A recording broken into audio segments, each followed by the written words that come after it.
2024 का चुनाव हम जीतने जा रहे हैं। और मैंने ये भी कहा गठबंधन की तरफ से, अब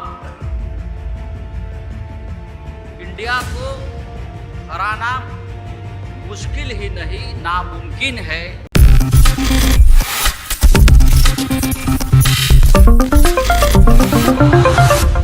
संजय राउत ने साफ शब्दों में मोदी सरकार से कहा कि इंडिया गठबंधन का जीतना एकदम आसान है और मोदी सरकार को लेकर, एनडीए को लेकर कहा कि उनका जीतना मुश्किल ही नहीं नामुमकिन है। संजय राउत दरअसल मोदी जी को धमकी देते हुए क्या कुछ कह रहे हैं, जरा गौर से सुनिए। कल रात को और आज पूरे दिन 3 बजे तक लगभग सभी प्रमुख विषयों के ऊपर चर्चा हो गई। कुछ इंपॉर्टेंट रिजोल्यूशन भी हमने पास किए हैं और खास करके इंडिया अलायंस की coordination committee, 14 member coordination committee, उनका स्ट्रक्चर हो गया है। बाद में कैंपेन कमेटी है, working group of social media है, वर्किंग ग्रुप ऑफ मीडिया है और वर्किंग ग्रुप ऑफ रिसर्च है।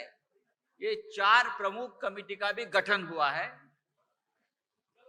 और सभी अलायंस पार्टी के मेंबर्स उस कमेटी में इंक्लूड कर दिए हैं। 2 पॉलिटिकल रिजोल्यूशंस भी है, उस बारे में आपको आदित्य ठाकरे जी बताएंगे। और जिस तरह से ये इंडिया गठबंधन की ताकत बढ़ रही है, जैसे मैंने कल कहा कि 2024 का चुनाव हम जीतने जा रहे हैं। और मैंने ये भी कहा गठबंधन की तरफ से, अब इंडिया को हराना मुश्किल ही नहीं नामुमकिन है। इस प्रकार का एक मजबूत गठबंधन हमने बनाया है। लगभग सभी नेताओं ने इस चर्चा में पार्टिसिपेट किया है, अपने विचार भी व्यक्त किए हैं, कुछ सुझाव भी दिए हैं।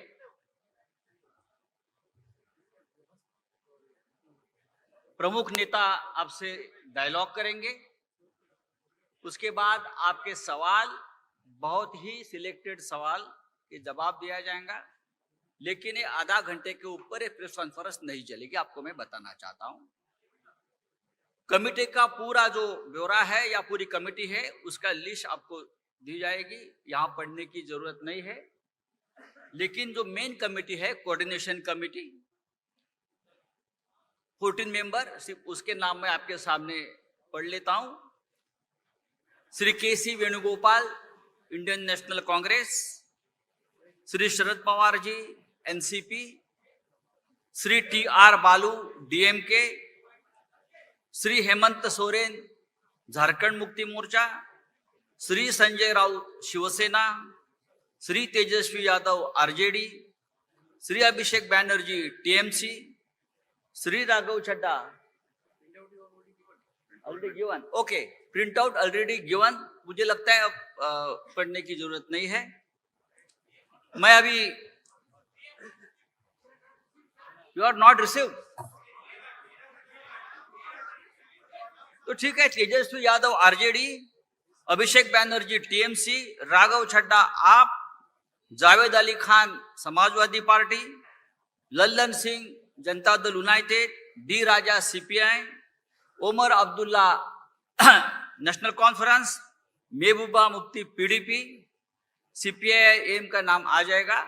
लेकिन बाकी जो कमेटी के जो नाम है आपके पास आ जाएंगे।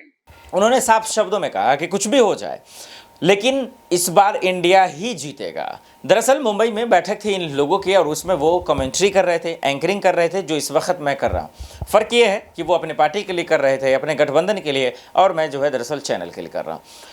उन्होंने ठीक कहा कि जिस तरीके से मोदी सरकार मुद्दों को लेकर लोगों को गुमराह की, जिस तरीके से कानून व्यवस्था पर कब्जा किया, जिस तरीके से एजेंसियों पर कब्जा किया, इसीलिए वो कह रहे हैं कि 24 में जनता पूरी तरह से नाराज है, उनको उखाड़ फेंकेगी और इसीलिए एनडीए का यानी मोदी सरकार का 24 में जीतना मुश्किल है नहीं नामुमकिन है। अब खुली चुनौती तो दे दी है संजय राउत ने। संजय राउत और उद्धव ठाकरे को आप अच्छे से जानते हैं कि वो सरकार में भी नहीं है। अब किस तरीके से पार्टी तबाह हो गई, सरकार गिर गई, हाथ से सीएम पद चला गया। अब ये देखना पड़ेगा कि संजय राउत जेल भी गए थे ईडी सीबीआई को लेकर, अब मोदी सरकार पर जो हमला बोला है, क्या इसका जवाब मिल पाएगा? देश दुनिया के बड़ी खबरों के लिए देखते रहे नेक्स्ट 9 न्यूज़। नमस्कार।